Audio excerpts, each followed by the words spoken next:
नमस्कार दोस्तों। द्रौपदी का ये रहस्य खुद पांडव भी नहीं जानते थे, क्योंकि महाभारत में कौरव पांडवों का आपस में लड़ना तो एक बहाना था। धर्म की स्थापना के लिए ये सारा महाभारत का चक्रव्यूह तो मेरे भगवान कन्हैया की लीला थी। हारना, जीतना, मरना, मारना, ये तो सब अपने अपने कर्मों का फल था। पर इस कन्हैया के चक्रव्यूह से कोई भी अयोध्या नहीं बच सका।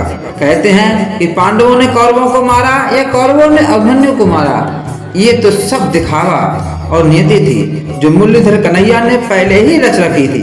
बताते हैं कि किसी ने किसी को नहीं मारा, बस पूरे महाभारत में भगवान श्री कृष्ण का सुदर्शन चक्र और काली के रूप में द्रौपदी, इन दोनों ने ही इस महाभारत युद्ध को समाप्त किया था। द्रौपदी कोई साधारण स्त्री नहीं थी। अग्नि से उत्पन्न द्रौपदी राजा द्रौपद की पुत्री थी। और सबसे खास बात यह थी कि 5 पतियों के साथ रहने के बावजूद भी द्रौपदी कुंवारी थी। और द्रौपदी का ये सच भगवान श्री कृष्ण के अलावा कोई नहीं जानता था, यहाँ तक कि पांडव भी नहीं जानते।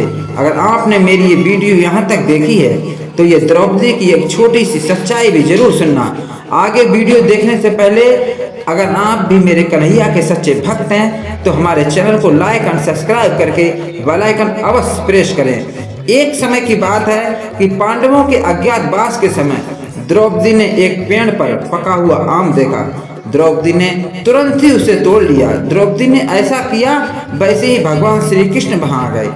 तभी भगवान श्री कृष्ण ने बताया कि इसी फल से एक साधु अपने 12 साल का उपवास तोड़ने वाले थे। द्रौपदी ने फल तोड़ लिया था जिससे पांडव साधु के कोप का शिकार हो सकते थे। ये सुनकर पांडवों ने भगवान श्री कृष्ण से इससे बचने का उपाय पूछा। तब भगवान श्री कृष्ण ने कहा कि इसके लिए पांडवों को पेड़ के नीचे जाकर केवल सच बोलने होंगे। भगवान श्री कृष्ण ने फल को नीचे रख दिया और कहा कि अब हर किसी को अपने राज खोलने होंगे। अगर हर कोई ऐसा करेगा तो फल ऊपर पेड़ पर वापस लग जाएगा और पांडव साधु के प्रकोप से बच जाएंगे। सबसे पहले भगवान श्री कृष्ण ने युधिष्ठिर को बुलाया। युधिष्ठिर ने कहा कि दुनिया में सत्य, ईमानदारी और धर्म का प्रसार होना चाहिए, जबकि बेईमानी और दुष्टता का सर्वनाश होना चाहिए। युधिष्ठिर के सत्य वचन कहने के बाद फल जमीन से 2 फीट ऊपर उठ गया। अब श्री कृष्ण ने भीम को बुलाया और सत्य बोलने को कहा। भीम ने सबके सामने स्वीकार किया कि खाना, लड़ाई और नींद के प्रति उसकी आसक्ति कभी कम नहीं होती है। भीम ने कहा कि वह धृतराष्ट्र के सभी पुत्रों को मार देंगे। युधिष्ठिर के प्रति उसके मन में बहुत श्रद्धा है, लेकिन जो भी उसकी गदा का अपमान करेगा वह उसे मृत्यु के घाट उतार देंगे। इसके बाद फल 2 फीट और उठ गया। अब अर्जुन की बारी थी। अर्जुन ने कहा कि प्रतिष्ठा और प्रसिद्धि मेरी जिंदगी के से ज्यादा मुझे प्रिय है। जब तक मैं युद्ध में कर्ण को मार नहीं दूंगा तब तक मेरे जीवन का उद्देश्य पूरा नहीं होगा।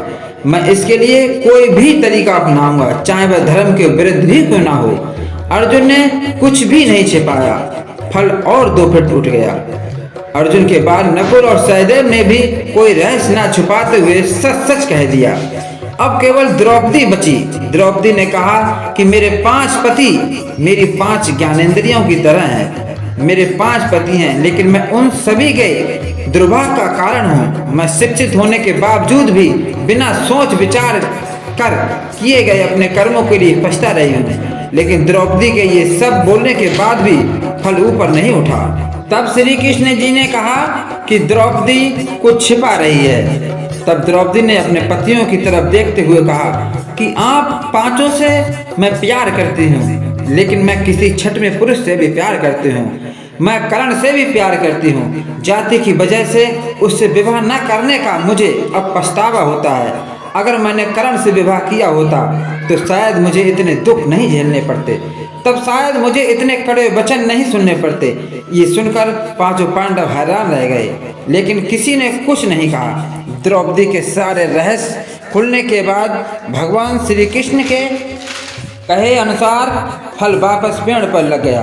तब पांडवों को यह एहसास हुआ कि 5 बहादुर पति होने के बावजूद वह अपनी पत्नी की जरूरत के समय रक्षा नहीं कर सके। जय जय श्री राधे।